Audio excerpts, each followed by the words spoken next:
dosa turunan ya, yang diturunkan kepada anak perempuannya. Jadi kalau ada ayahnya yang melakukan dosa di masa lalu, nanti dia akan dihukum dengan anaknya juga akan melakukan dosa yang sama. Ada anggapan seperti itu dan lagi populer di masyarakat kita. Padahal Allah Subhanahu wa taala berfirman di dalam surat At-Tur surat 52 ayat 21. Kata Allah, kullum ri'im bima kasaba rahin. Setiap orang menanggung dosanya sendiri-sendiri.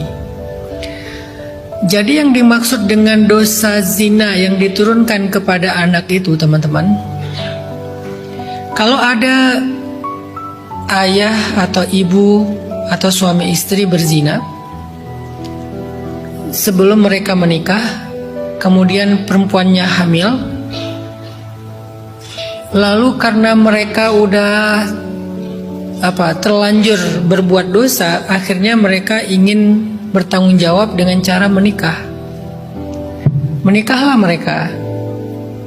Setelah menikah, anak itu lahir. Secara biologis anak ini adalah anak dari kedua orang tuanya.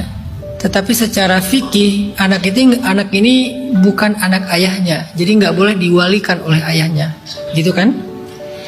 Tapi karena mereka malu, nggak pernah cerita ini kepada anaknya. Biasanya terjadi di anak pertama nih. Karena malu nggak cerita ke anak pertama, yang perempuan khususnya. Kenapa perempuan? Karena perempuan butuh wali kan? Nggak cerita kalau dulu kamu tuh lahir di luar nikah, nah kamu bukan anak ayah secara syariat, kamu anak ayah secara biologis. Jadi ayah nggak bisa jadi wali kamu dalam pernikahan. Kenapa? Takut anaknya nanti terpukul, anaknya kena mental, anaknya marah sama orang tua, sehingga nggak cerita. Anaknya menikah setelah dewasa, yang jadi wali bapaknya, bapak biologis. Tidak sah pernikahannya.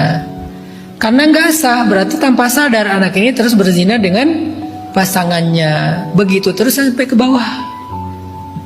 Itu yang disebut dengan dosa zina, itu turun temurun kalau tidak bertanggung jawab dengan membuka cerita itu supaya jelas perwaliannya.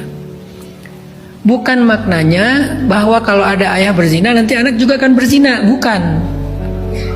Karena ayatnya kullu mri'im bima kasaba rahin. Setiap orang bertanggung jawab dengan dosanya sendiri-sendiri. Jadi Mbak Sekar, apa yang Mbak Sekar alami itu bukan sebuah karma dari kesalahan ayah Mbak Sekar, sehingga Mbak Sekar nggak perlu marah sama ayah. Walaupun dalam bab ini ya, dalam bab